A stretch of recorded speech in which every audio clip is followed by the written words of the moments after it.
bonjour tout le monde, j'espère que vous allez bien. Moi ça va, alhamdulillah. Alors aujourd'hui je vais vous présenter un bref résumé de la loi numéro 2010/012 relative à la cybersécurité et la cybercriminalité au Cameroun. Cette loi vise à encadrer l'utilisation des technologies de l'information et à protéger les droits des utilisateurs. Alors dans cette loi nous avons plusieurs titres et plusieurs chapitres, dont les chapitres sont inclus dans les titres en fait. Donc, dans le premier titre, nous avons dans la disposition générale, dont le titre 1 compose dans la disposition générale. Dans ce titre, on dit que ce titre définit donc les termes clés tels que la cybersécurité et la cybercriminalité et les types de réseaux couverts.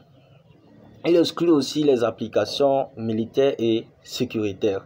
L'objectif principal de cette disposition générale est donc instaurer la confiance entre les systèmes électroniques, protéger les droits fondamentaux. Quand on parle de droits fondamentaux, nous avons donc la vie privée et la dignité des utilisateurs. Nous avons régulé les preuves numériques et la cryptographie.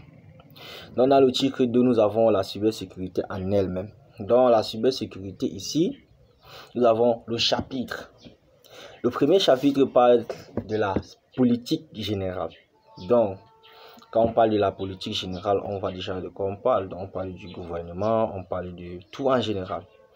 Alors, l'administration des télécommunications élabore une politique de sécurité, promeut la protection des réseaux et coordonne les actions nationales.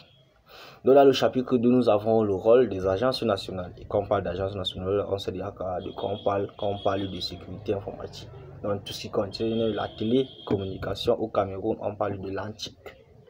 Donc, cette agence régule les activités de sécurité, contrôle les autorités de certification et émet des alertes. Elle est aussi l'autorité de certification Racine au Cameroun. Nous avons dans le chapitre 3 et 4, nous avons la certification et la signature électronique. Alors, les lois établies sont, entre autres, nous avons la certification électronique est soumise à une autorisation. La signature électronique avancée ont les mêmes valeurs que la signature manuscrite. Alors, nous avons aussi la dernière loi parmi ces lois. Nous avons donc l'autorité de certification sont responsables des préjudices causés par des certificats frauduleux. Donc, vous comprenez ce que ça veut dire. Dans le chapitre donc 4 et dans le chapitre 5 et 6, nous avons dans la protection des réseaux, c'est-à-dire le thème en réalité de ces deux chapitres est dans la protection des réseaux et données. Dans la première loi dit que les opérateurs doivent sécuriser leur réseau et conserver les données trafic pendant 10 ans. Les utilisateurs doivent informer des risques entre parenthèses, c'est-à-dire qu'on peut dire que comme exemple des utilisateurs, par exemple, les utilisateurs doivent alerter dans les risques, c'est-à-dire nous avons les logiciels espions. Nous avons la vie protégée, la vie privée des utilisateurs est protégée. Ça veut dire quoi? Ça veut dire que l'interception illégale est interdite, sauf pour les enquêtes judiciaires. Ça veut dire enquêter dans la vie privée des gens et faire des choses juste à l'intérieur, c'est interdit, c'est donc illégal. Donc dans le titre 3, nous avons donc la cybercriminalité. Dans le chapitre 1 de la cybercriminalité, nous avons donc la procédure judiciaire. Dans ce chapitre, nous allons dire que les enquêtes suivent le code de procédure pénale. La perquisition peuvent porter des données numériques.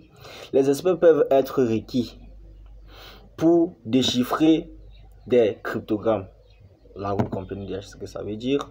Dans le chapitre 2 de la cybercriminalité, nous avons donc l'infraction et la sanction.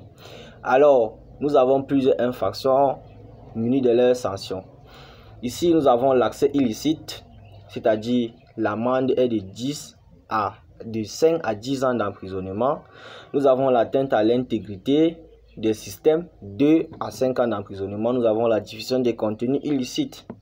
Nous avons l'usurpation d'identité ou harcèlement en ligne. Dans le titre 4, nous avons donc la coopération internationale. Le Cameroun élabore avec des pays pour harmoniser la certification, faciliter l'entraide judiciaire. Dans le titre, dans le dernier titre, nous avons dans la disposition finale. Comme disposition finale, on dit que les tests d'application préciseront les modalités pratiques.